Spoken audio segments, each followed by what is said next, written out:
Daawwannaan ministeerri muummee Hindiidhaa Naarendaraa Moodiin Finfinneetti taasisan hariiroo Itoophiyaadhaatii fi Hindiidhaa boqonnaa biraatitti kaceessisu ta'uun isaa ibsameeti jira. Ministeerri muummee Naarendaraa Moodiin Itoophiyaan daawwachuu hordofuudhaan ammoo hariiroon biyyoota lamaanii boqonnaa dura turerraa gara boqonnaa haarawaatii fi boqonnaa guddichatti ca'uu isaa ibsaniiti jiru. Ministeerri muummee Hindiidhaa Naarendaraa Moodiin gara Itoophiyaatti kan hin dhufe mana marii kanaaf uummata keessanii fi imala dimokiraasii keessaniif kabajaa guddaan hin qabu ibsuudhaaf jechuudhaan paarlamaa Itoophiyaa irratti dubbataniiti jiru. Ministeerri muummee Hindiidhaa Naarendaraa Moodii Itoophiyaa fi Indiyaan sagalee isaanii tokkoomsuudhaan mirga biyyoota guddachaa jiranii kabachisiisuuf wajjin ka hojjetan ta'uudhas ibsaniiti jiru. Ministeerri muummee Hindiidhaa Naarendaraa Moodiin nagaa fi tasgabbii gaanfa Afrikaa keessatti gaheen Itoophiyaan qabdu kagalateeffatan hoggaa ta'u biyyoonni lamaan waltajjiiwwan idil addunyaa irratti sagalee isaanii qindeessuudhaan mirgi biyyoota guddachaa jiranii akka kabajamuuf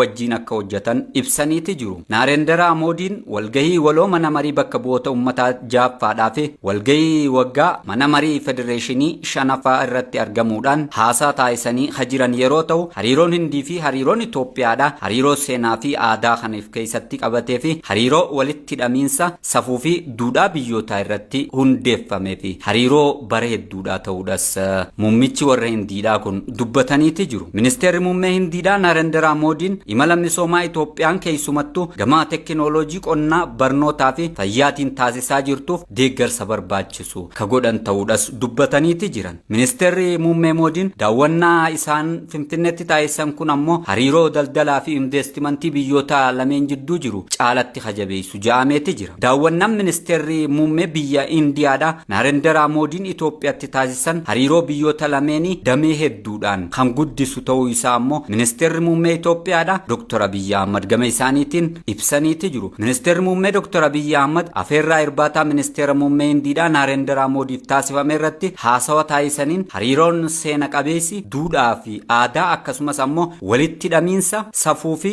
seenaadhaa ka biyyoota lamaanii irratti hundaa'e boqonnaa duraan turerraa gara boqonnaa haarawaatti daawwannaa muummicha ministeera Indiyaadhaa kan Finfinneetti taasisan hordofuudhaan akka cehe ibsaniiti jiru. Daawwannaan Naarendaraa Moodiin Itoophiyaatti taasise kun guddina dippiloomaasii biyyoota lameenii kan agarsiisu ta'uudhas ministeerri muummee federiidhaa Dr. Abiy Ahmad ibsaniiti jiru.